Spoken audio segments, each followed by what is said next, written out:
Porky banget jua ngamatang jingkang sudah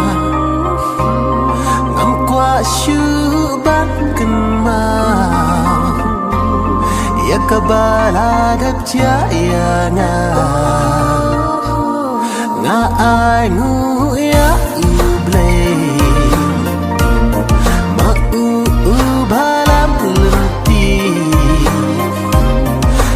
Chinh in cả trong tăng ma u banda bandi ngalatid lang yaki ay baro sa pangjoki tang bah kajing it happy baro ngala ay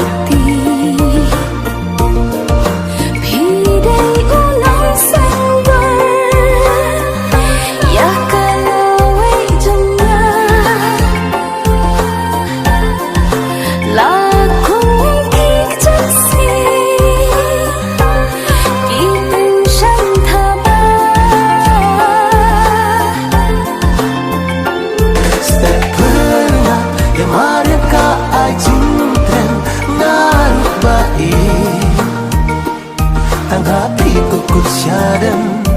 Nindaiban longku using peri babon kirong Dan si tempo upau unjaro kirong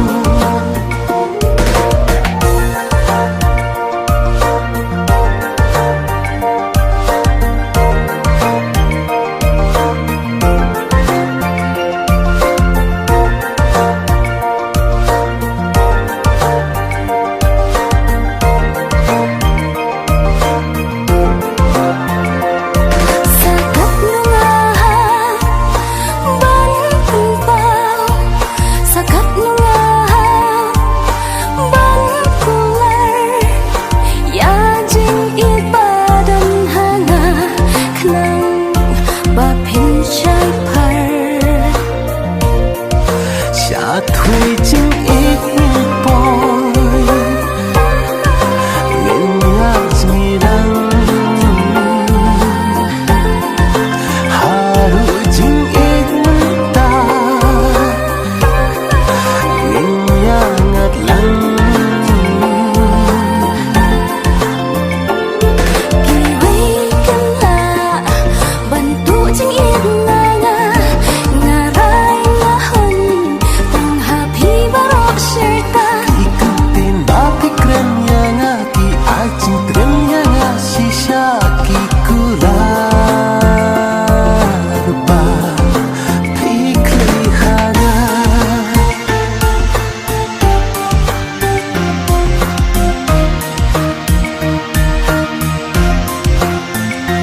Step pernah yang mereka acing tren narba